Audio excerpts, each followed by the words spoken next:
listening to the No Labels, No Limits podcast with best-selling author Sarah Box, where you get the inside scoop on the steps action takers and decision makers take to align their purpose to their principles and achieve their goals in business and life. We focus on the mantra, no labels, no limits, no excuses. Each week, you'll hear from remarkable guests who have overcome challenges and obstacles to succeed in the face of adversity. By listening to their stories, you'll get practical tips, tools, and resources you can implement today to bust through your own internalized prisons of worry and doubt.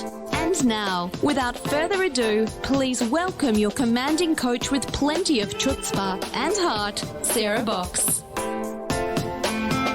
Welcome to this episode of the No Labels, No Limits podcast, a podcast all about helping action takers and decision makers like you align their purpose to their principles and achieve their goals in business and life. Hi, I'm Sarah from Sarah Box Coaching and Consulting.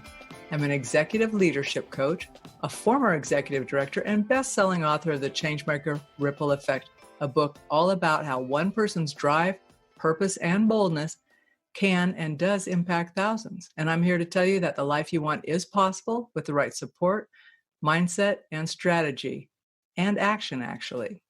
On today's podcast, we are joined by Julie Foucht. Now, Julie is an expert marketing coach, professional speaker, and a powerful feminine being. And I've just found out she's a dancer too. So pretty interesting.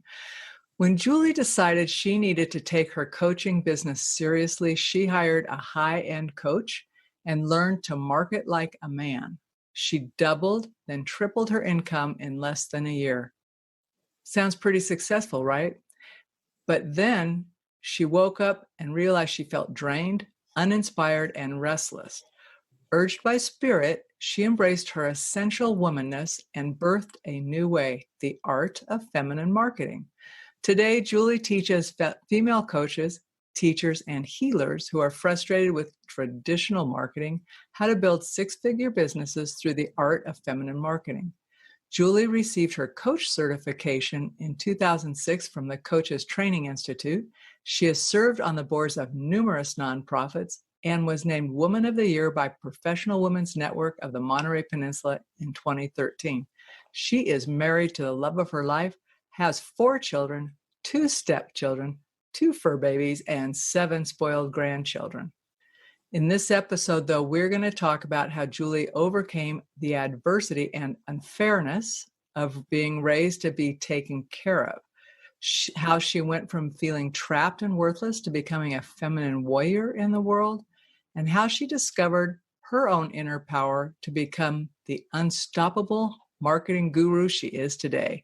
And you'll hear how to obtain your free copy of Julie's The Art of Feminine Marketing Guide. Now, with that, let's welcome our guest, Julie Foucht. Hi, Julie. Hi, thank you so much. Well, it's really... Go ahead. I want to clarify about the dancer remark. When I told you I was a dancer, I don't do it with any kind of beauty or rhythm. I just kind of like... I say that in the world, there are people who... I think we're all dancers. So then I divide us into kind of a couple of categories. One who are like willing and they're really good at it. Then there's the really willing and not really good, but just so passionate. I'm in the second group. And then there's that third group who love it, but they won't risk being made a fool of. So, but I don't think you have to be good. You just have to like it. So that's right. But that's right. I'm not telling folks you're a professional dancer, but you dance it in your soul. So, but before we get to dive into the real nuts and bolts of what we're going to talk about today, I want to ask you, as I ask all of our guests, if there is a non-negotiable ritual or habit that you do daily that keeps you heading towards your big vision. Yeah, actually there is. And I use this a lot, especially if I start to feel stressed. Like there's no stress in the world today, right? I start to feel stressed or upset. And it's really falling back into my complete and total belief that source is my source. So for instance, I held my live event, my annual live event that normally I would enroll people into my program after my live event, and that would be set up the majority of my income for the year. Well, I held my live event just before we shut down the whole economy, and people were like, I'm not signing up for a year-long program, right? And I could have gone into a complete tailspin around that. But instead, I went back to, okay, what do I know the truth is? The only truth that I know for sure is that source is my source. And that source wants me to live a wild, vibrant, juicy life. And when I believe that source is my source, I can stop worrying and I can do what I need to do. And I was just talking to my husband before I got on with you about how much money has come into our household. I just got a check today, a $3,000 check that was totally unexpected, had no clue that it would come from this source at all. And it just came today. I didn't even have to do anything for it. And I have had so many miracles like that since we started with the coronavirus and the shutdown and everything that's happening there. Money just keeps coming because source is my source. And that means I don't have to stress it. Now I have to do my part. I can't just, go to bed and watch reality TV, but I don't have to stress and worry and be in that agitated state. So that's my practice that I constantly remind myself and fall back into. Let me ask you a question about that before I start with my litany of other questions. Did you always have that as a grounding in your life, or did you develop that as you grew? No, I always had this grounding that I've never been homeless and I've always made it through, right? I've always understood that, but I never actually understood this connection between me and my human body and source as being something that I could lean into. I was raised Roman Catholic and told that as a girl, I shouldn't be reading the Bible. I should just be letting the priest interpret it for me, right? So my connection to spirituality was always like this kind of broken up thing. And I worked with a money coach a few years ago, and I learned that source is my source. And I really developed a lot of my own wisdom through that program of being able to lean in and know that I don't have to control everything. I don't have to decide everything. It doesn't happen in my head anymore. Even in terms of marketing, my marketing doesn't have to come out of my brilliance because it's so much better when it comes from my connection to source. And everything comes through that connection. So it's something I really had to work on. And there was a year that was pretty stressful where I would talk to my coach and she'd be like, what's the truth? Oh, yeah, that's right. Source is my source. And I had to practice it over and over. And the more that I've practiced it, the more that I have been in the connection, the more amazing things happen. 2 years ago, I bought a new house. I was totally unprepared, had no money saved, was in the middle of a short sale with my husband's house. And because, it got caught up underwater for all the time we owned it. And somehow managed to find a place in the community I had wanted to live in for 6-7 years, 4 or 5 years maybe. Find a place, buy it, manifest the deposit. The mortgage broker was like, why did you buy a sweater last month? Like, why did you open a credit card last month? And I'm like, I got a 10% discount on a sweater. He was like, you don't do that when you're buying a house. But I didn't know I was buying a house, right? But because I had a connection to source and I had decided that at some point I was going to buy a house out here, it happened. And when it happened, I was able to say, okay, I don't know how I'm going to come up with the requirements in the physical solid world here, but source knows how I'm going to do it. And so I leaned in. And I think that experience was like the final confirmation that everything that I had been learning was actually truth. And that I didn't have to worry. I don't have to control. I don't have to stress. I don't have to worry. Holy moly, that is wise. And I'm wondering, when you think about, well, let me frame it this way.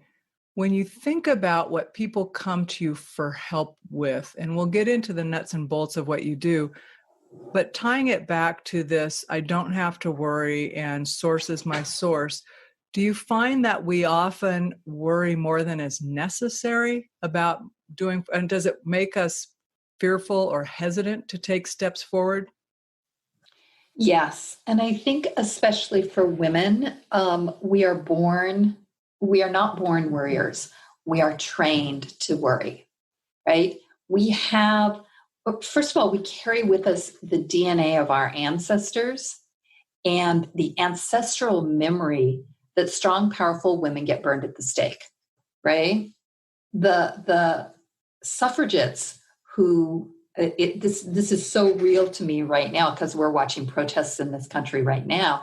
And I go back to the suffragettes, and they were thought to be, there was something wrong with them. They were less than feminine because they wanted, like literally there were papers written that there was something biologically wrong with these women who wanted the vote. Like that's how strong, powerful female voices have been treated. So as women, we come in and we have this ancestral thing, whether we're conscious of it or not, that says to us, be nice, be marriageable, don't rock the boat, don't say what you need to say, make sure you're not upsetting anybody. And oh my gosh, if you're not nice enough, then you're not going to be taken care of in the world. And so that comes in, and then we add our family conditioning and our community conditioning, and we get stuck in this place of, I don't know what to say, because nothing is safe. And when we operate from nothing is safe, we shut down our ability to receive abundance, to receive joy, to receive love, because we're scared. And I think that's the big thing that stops many women from having the success they want in their businesses. Well, let's talk about that a little bit, okay? Because that is something that I feel is a sticking place, that's like, what happens if I'm successful? And I'm not even saying this is conscious, Julie. It's that underlying thing, like you get all this momentum going, and I'm watching it right now because I'm in a learning community, and it's not just women, but it's this whole thing, and you can feel the momentum, like people are getting close to making big decisions. And now the questions that are coming up are, okay, but should I do it now? A lot of the doubt questions. And thankfully, the person who's teaching this actually said, do not be surprised. This is the time where people start saying, maybe I should wait a little bit. And he goes, you need to move now, like as soon as you get this little bit done, because the rest will come. But it's that whole thing, like at some point you have to trust, which goes back to source and all of that. So when you talked in the beginning, or I mentioned in the introduction, that you were very, very successful marketing from how you were taught to market like a man. But then you woke up and basically said, that isn't for you anymore. What was that aha moment? What flipped that switch for you? Well, I guess I'm pretty stubborn, because when I really started marketing my business, and I was doing it using a lot of my masculine energy. So it was, pick a launch, pick a product, and put together the marketing and drive, and use the formulas. And man, if you're not having the same success the guru had, you don't want it enough. So you got to want it more, right? Like beating myself up that I didn't want it enough, and working 10-hour days, sometimes 12-hour days, sometimes, taking Saturdays. I really tried to take Sundays off, but 5-6 days a week, and just really driving myself. And at first it was fun because I was learning all the formulas, and then it just felt like I was paddling upriver. Like it got really, really hard. But I kept going because I had this business and I was getting really, really close to my first six-figure year. I could taste it. I was actually within a few $1,000s of having my first six-figure year when the universe said, you are not listening to us. And I was stopped at a red light and a big truck came up behind me and hit the back of my car. And it wasn't the first bump, it was the second bump that really screwed up my back. And I couldn't work that away anymore. And so I would get up and I'd do a client call and then I'd go lay down, and I could do no marketing and I just wasn't doing anything but laying on ice. But in those still moments when I was laying on ice and doing the breathing, to mitigate the pain, this voice started whispering. And she was saying, there's a different way. There's a way that's better. There's a way that follows women's natural rhythms. There's a way that allows you to be all of who you are. Now, at this point, my business, can I cuss on your podcast? I'll cut it out if it's terrible, but go ahead. Okay. So it's not that terrible. My business, I was known as the kick-ass biz coach. That's what my business name was. And I didn't tell people. I told people, like, I will teach you how to do a funnel, right? What I didn't tell them was they were going to get on the phone with me and I was going to say, now we're going to go inside and do your inner child work. Let's take that little saboteur and let's just melt him with love. And I was doing all of this spiritual work with people on their businesses, and my clients loved it. But they would say, I didn't know you did this. Wow, this is not what I expected. Oh my gosh. But I kept that really quiet because I was afraid that if I let people know, no one would ever be my client again. So instead, I was going to trick them into being my client, and then I was going to give them the spiritual healing they needed. Ta-da! Well, this voice said, you can't do that anymore. You can't do that anymore. You have to bring all of who you are to your business. And I wrote an email, and I sent out this email that said, sometimes on coaching calls, I will pull out a tarot deck and pull a card out because I'm tapping into what is not seen and not heard in order to guide you as a client. And I remember, I'll never forget sitting there, and I was at the kitchen table across from my husband, and he said, are you sure you want to do this? And I had tears streaming down my face, and I went, no, but I have to. And I pushed the send button, and I sent that email out, sure that I had just blown up my business and I was going to go have to get a job at Starbucks. And what happened was I was received with so much warmth and joy. And I actually got clients. I got clients because of that. And from that point on, I just started revealing everything I could about myself. Like, I opened up. There were no secrets. I continued to be called to open more and to share everything. And what happened with my business as a result of that was, number one, I hit and surpassed that six-figure mark. Gosh, several years ago. I started working with exactly the right clients who love that I provide, that I bring the spirituality into their business and open the door for them to be all of who they are in their business. And everything got easier. Oh my gosh, when I stopped hiding part of myself, everything got easier. Tired of feeling stuck and ending with the same result? Want to know how Sarah can help you with one-on-one or organizational coaching? Then book your free discovery call at sarahbox.com/contact. Now, back to the show. You just described some of the results that you got.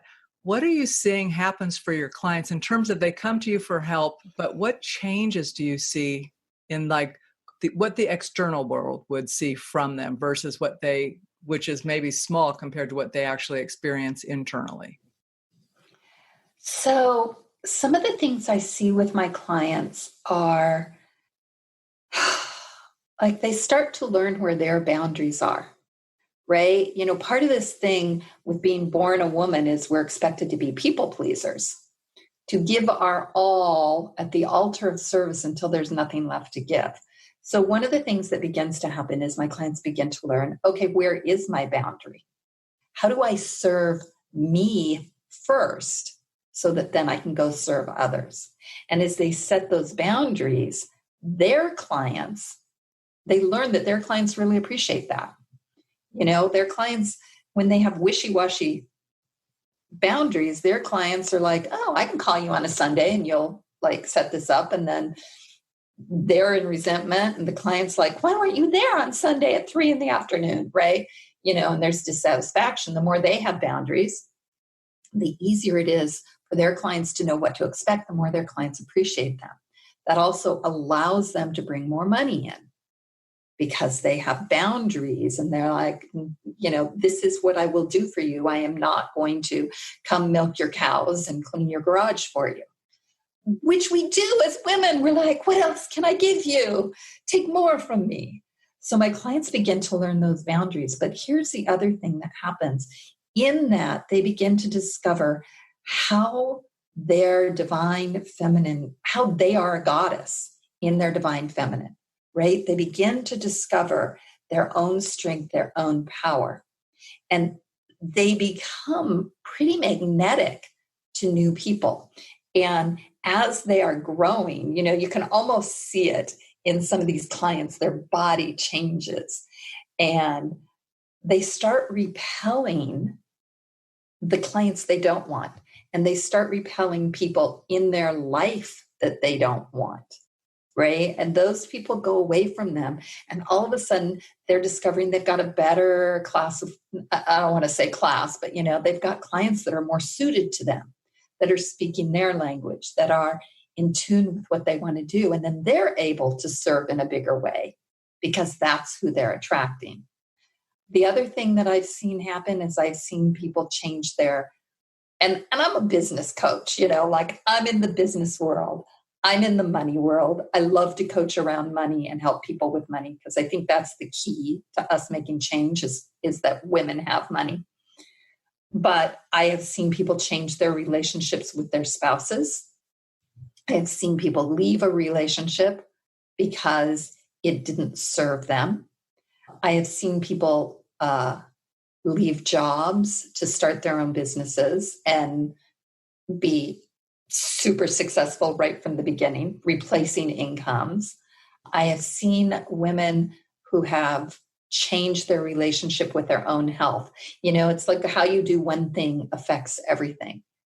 So as you bring all of who you are into your business, those parts of you that have been ignored, that have been in the shadows, they start popping up too and going, I could use some attention.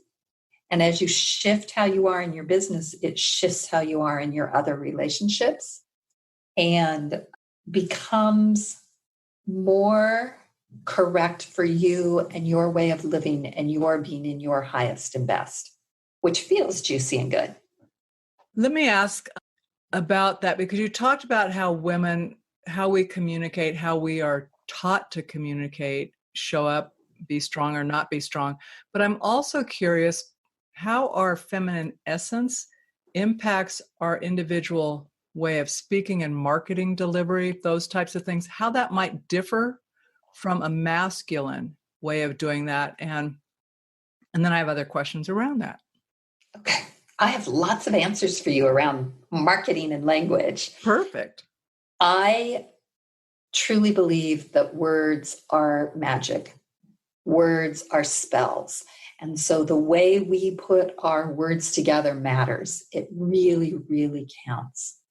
When you are in your essence, you so understand yourself, your magic that you put out in the world, and your clients that you speak their language. So we can go masculine language versus feminine language. Feminine language is about connection. It's about creativity. It's about intuition. And the masculine is very much about action. It's very action oriented. It's very do. One thing I see in marketing all the time is crush it, right? And I'm always like, I don't want to crush it. I really don't want to crush it. That really turns me off. So, we can start at that level of just, who is my audience? And do they want to crush it? Or do they want to create six figures with ease?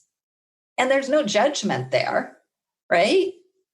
It just is what's going to appeal to the emotions of my particular people. Then we can take it deeper. So we've got this big, what's masculine, what's feminine? Is it a freight train, or is it a, birthing circle?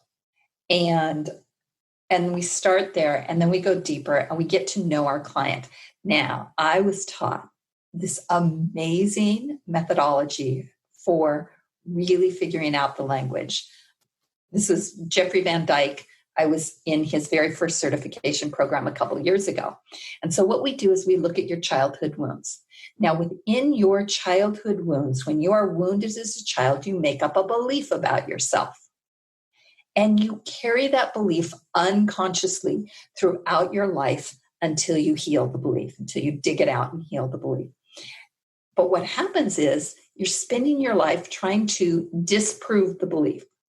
So I was born into a family and trained to believe that as a girl, I didn't have what it took to be able to survive in the world without a man, right? You have to have a penis somewhere in the equation if you're going to make money in the world. And I didn't have one.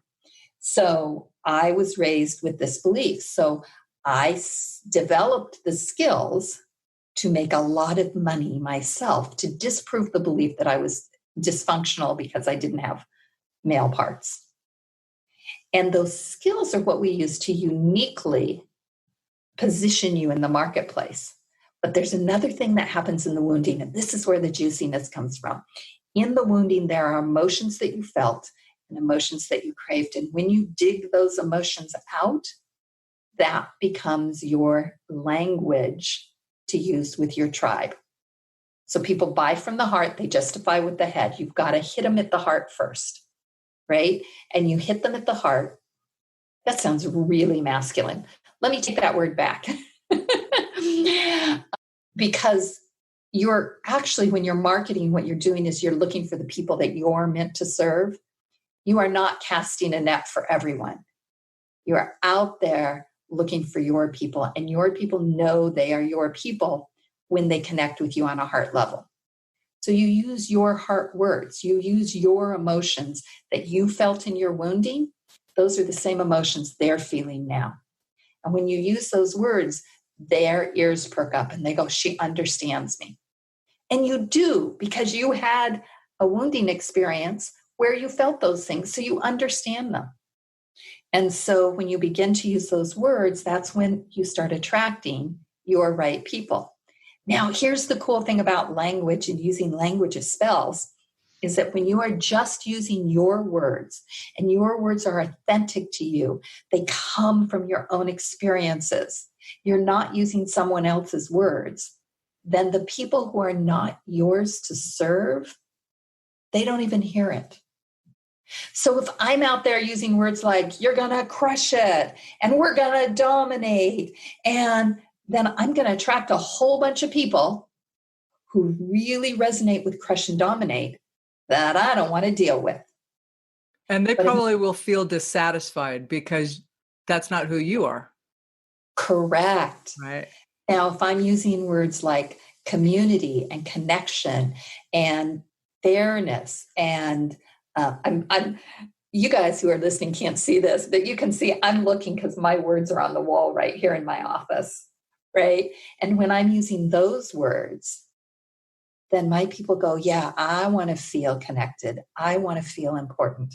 I want success.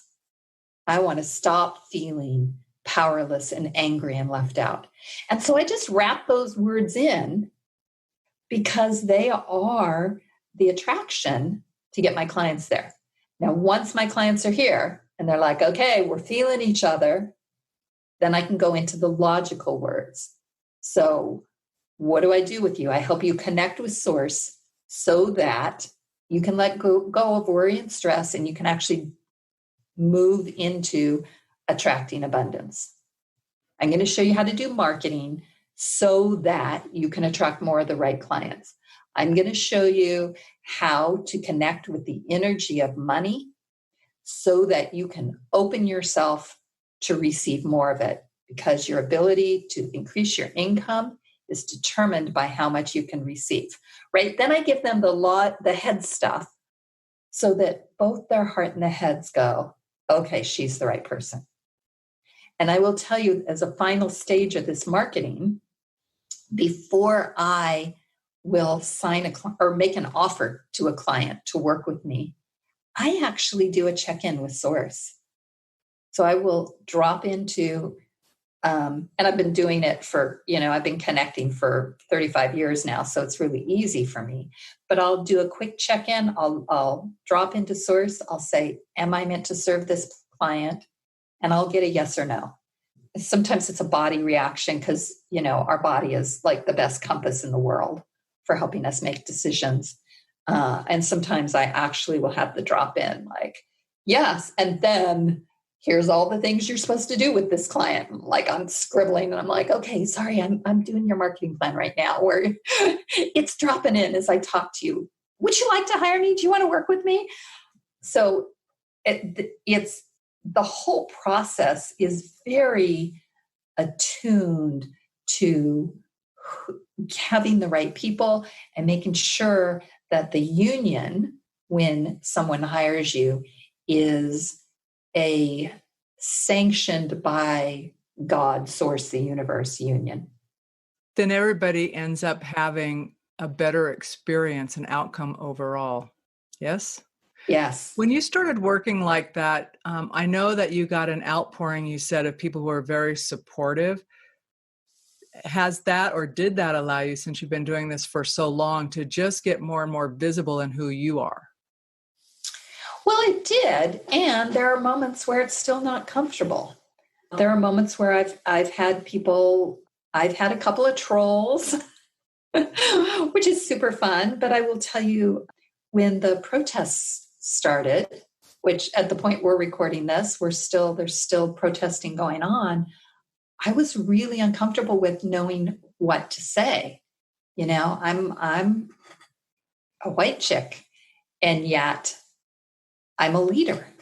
And so it was like, do I speak? Do I not speak? What do I say? How do I honor what the protesters are doing?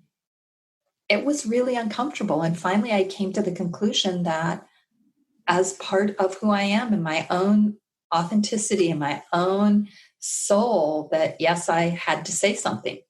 And as a leader of a community, I had to make clear my stand on, inclusion and discrimination. And I'm even getting a little teary as I say this, because my heart beats. It's like always before, it's not been my fight.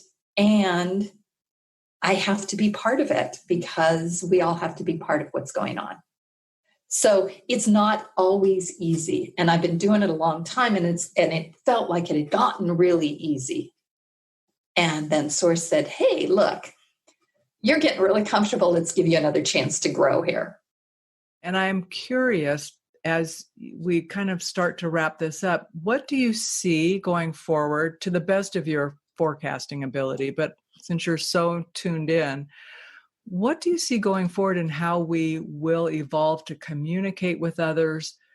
Do you think it will change much? Do you think it will stay more heart-centered, or just what are you thinking?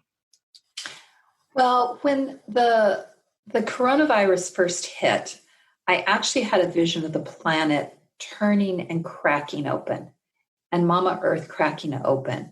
And I know that I'm not big on astrology. I love the astrologers, but it's mathematical, so my brain doesn't go with it. But I know that the astrologers and the people who study the planets and that kind of stuff are saying, yes, that astrologically we are cracking open. We are in a new age. And so I actually saw that happening, and I heard, that big changes are coming, really big changes. And in those big changes, there's going to be pain because as humans, we resist. Now, my viewpoint, when I go deep into what can I do, what is mine to do? What is mine to do is speak my truth, whether others agree with it or not. And that they don't have to agree with me, but I have to speak my truth. Number 2 is to know my mission. Why am I on this planet? What is my purpose on this planet? And 3, to do my mission. Now, I believe that if every one of us is afforded the opportunity to live our purpose, then we won't need competition anymore. And it's really competition that leads us to the garbage, the way we treat each other. It leads to wars, it leads to bashing, it leads to name calling, it leads to people being killed because of the color of their skin. That's all competition, and it's all us thinking, I got to get mine because there's not enough. When we let go of that and we live our purpose, and we are able to sustain ourselves. And I believe that women have got to make a ton of money, lot of money, because that allows us to live our purpose. And that's part of my purpose, is to help women make a ton of money. And so, but when we are all doing our purpose, then we get rid of the need for competition, because my purpose is my purpose only. Nobody else can do what I do.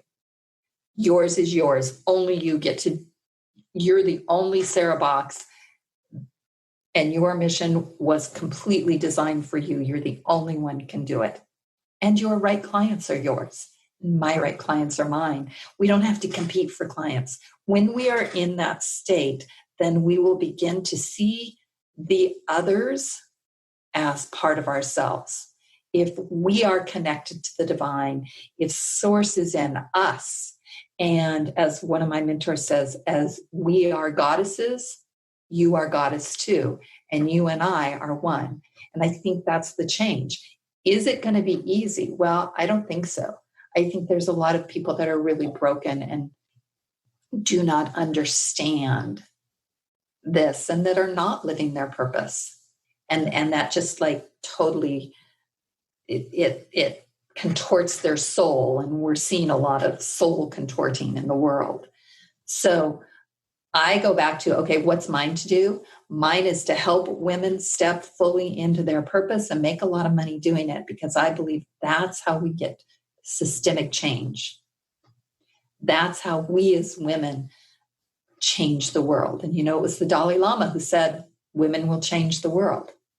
We're the mamas and the grandmas who are out there now fighting for our kids and for the world that our kids and our grandkids will live in. I think, Julie, I want to end on that, because there's nothing more powerful, I think, than what you just said. And I just want to go back over what you talked about speaking your truth, knowing your purpose, and doing your mission, or vice versa. I might have had those last two changed. And how each person has their unique purpose that was divinely created with them, for them, and their highest and best good. And I don't know that I could as succinctly state my purpose, but I do know that it has to do with liberation. And it's not liberation of anything other than our restrictions on ourselves, so that we can live in our purpose, however that looks. So I'm glad I'm walking this path with you. Yeah, me too. And that was really well said. Oh, thanks. Especially since we didn't practice it at all. That was really well said. Liberation. You know what? Sometimes I ramble because I don't practice, but it also lets me just be present with you, which is my practice is being present, because as you talked about earlier, I was raised to do and produce and achieve so that I could be independent. All of the reasons you talked about. But the cost to that is separating from heart and self and purpose sometimes, not always, but sometimes. And it's been a process to reconnect and to be brave enough to let things go and just say, you know what? Yes, that would be a killer project. I know I could do it. We could make a lot of money, and go, it's not for me. I don't want to live like that. So I appreciate being reminded of that, but I truly am happy to be on the path with you. Thank you. Me too. I'm honored. So with that, No Labels, No Limits podcast listeners, I will hope that you reach out to Julie Foucht. We will have all of her information in the show notes because it's important for you to have access to her. And I'm going to keep track with her. I just learned she lives where I used to live. So I feel geographically connected in some remote way. So with that, Julie, best to you, but audience, I love you and thank you for listening. And please share Julie's message with anybody and everybody who you think could benefit, and reach out to her for her services and supports. Thank you. Thank you. It's been a pleasure. You've been listening to the No Labels, No Limits podcast with best-selling author, change agent, and strategic vision coach, Sarah Box. You can grab the show notes and find out how to work with Sarah at sarahbox.com/No Labels, No Limits podcast. We'd love this podcast to reach as many people as possible. So please remember to rate, leave a 5-star review, and share the podcast with someone you think would get value from this conversation. Until next time, keep taking those daily action steps to align your purpose to your principles and achieve your goals in business and life.